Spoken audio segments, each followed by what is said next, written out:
Welcome back, everyone, and I hope you're all doing well.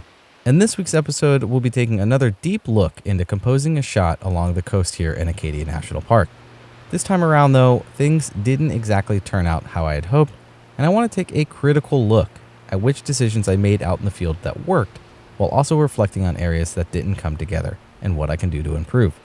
Let's get started.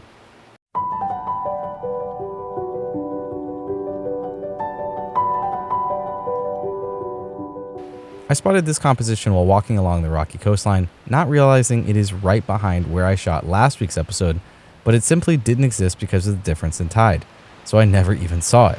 That's what I absolutely love about the coast. Something to take note of here is the complete lack of atmosphere or clouds in the sky, which will play a vital role in deciding on our final shot later, so keep this in mind.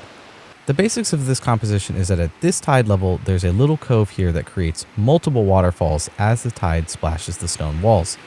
This is essentially my subject of the photo. And something I'm going to be doing a video on soon is breaking down how I approach my wide-angle photography. So if you end up enjoying this video, please give the video a like, watch it till the end because that helps me out the most, and subscribe if you truly enjoy it. Maybe even click that little bell icon if you don't want to miss that upcoming video. So now that I've identified my subject, I want to build around that subject in a compelling way. You'll notice that the light is fading pretty quickly as the sun goes behind the mountain, so I wanted to snap a few images before I lost the light, even if I didn't plan them out. Most of these early images are not images I expect to be worthwhile, as many times on the coast I like to take a few test shots to see how the water is flowing in my image and where my histogram sits for that exposure length.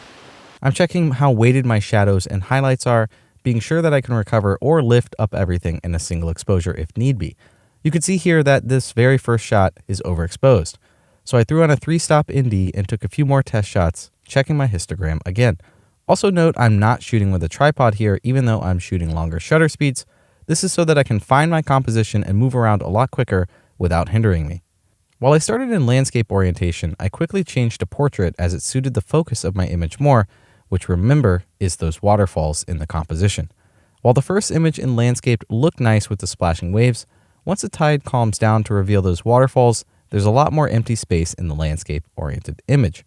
The light was fading so fast here that I also removed the 3-stop ND, and I pushed my aperture back to f16, which was ideal if I was going to capture this foreground rock face in the image. In concept, I liked having this at the bottom of the frame as it created a nice grounding element and also contrasted really well with its colors in comparison to the tones of the water. The issue is that it's still being illuminated by the sun at this time, making it bright and drawing too much attention to it, which is thankfully something we can fix and edit, but it will require some work. I didn't love that composition, so I moved a little further back and tried using the rock face as part of the leading line into the waterfall cove, which honestly just didn't work at all. Also note in that time that the light had fully faded away from our scene, and remember how I hinted earlier at the beginning of the video to take note of the lack of clouds and atmosphere. So from the start, I kind of knew that the only images I really wanted here was when the sky was hopefully going to turn a shade of orange or red right at sunset. Thus, everything up until this point was me just trying to make this composition work. So over the next hour and a half, I kept trying to balance this image.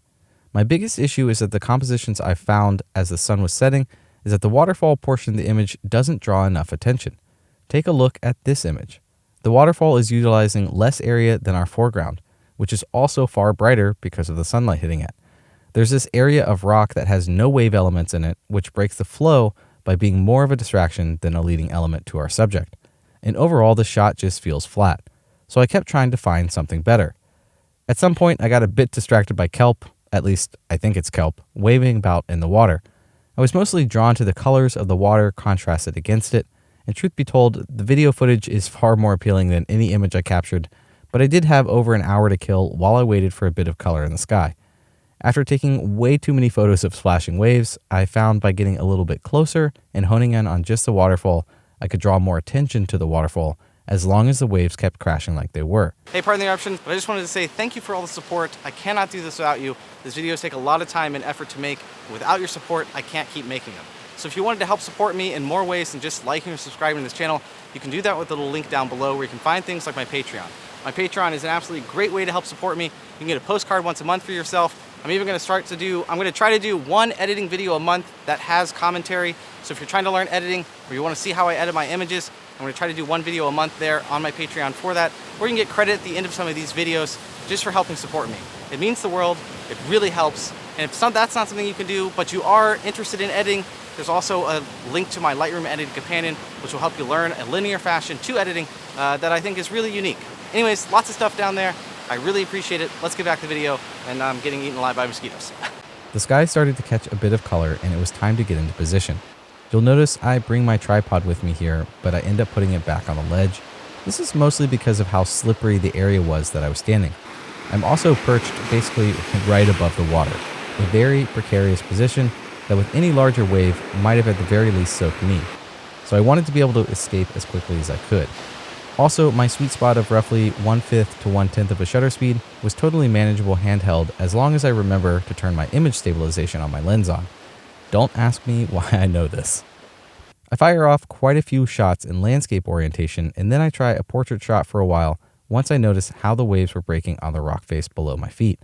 What caught my eye was how the water would swirl around and create a nice foreground element at the bottom of my shot. Thus I shot, and I shot, and I shot to try to capture it. While that part did function how I had hoped, there was still this rock face in the middle of the image, essentially dividing my foreground with my subject and drastically hurting the cohesion of that final image. Okay, so what if I blended a few of those moments from the same wave together? A moment with the waterfall showing, the waterfall receding from the falls in a more pleasing manner, and water flowing over our rock here in the foreground so there's more unity through the image. This definitely is a step in the right direction, albeit maybe an editing technique that some of you watching wouldn't do yourself, but it's still not what I wanted out of this image. There's a couple things that just don't come together for me in my final image. Of course, we don't have much to look at in the sky. Thankfully, by waiting until around blue hour, we have some nice pastel tones that work well in unison with the colors of the ocean. However, one glaring issue with this waterfall is that the only way it exists is with some pretty large turbulent waves, at least at this tide level, meaning all the flow in the water is mostly white and is severely undermining the gorgeous turquoise water here in Maine. Lighting-wise, this would be absolutely better in some nice sunrise light. Even now, with a bit of editing, the diffuse light on the rock face just isn't cutting it, and the waves would look exponentially better with more dynamics, shadows, and touches of red light hitting the waves, which would drastically alleviate some of the issues in those waves. Lastly, and most importantly, something that was completely in my control is the composition. I still don't think I got it quite right. My subject, the waterfall area, isn't highlighted enough, and no white shot felt like it was doing it justice. I think in retrospect, zooming in a bit and really cropping out more of the frame would have gone a long way to achieving my goal. It was something I did, and then I abandoned it when shooting to try to capture more depth in the image because it just felt flat.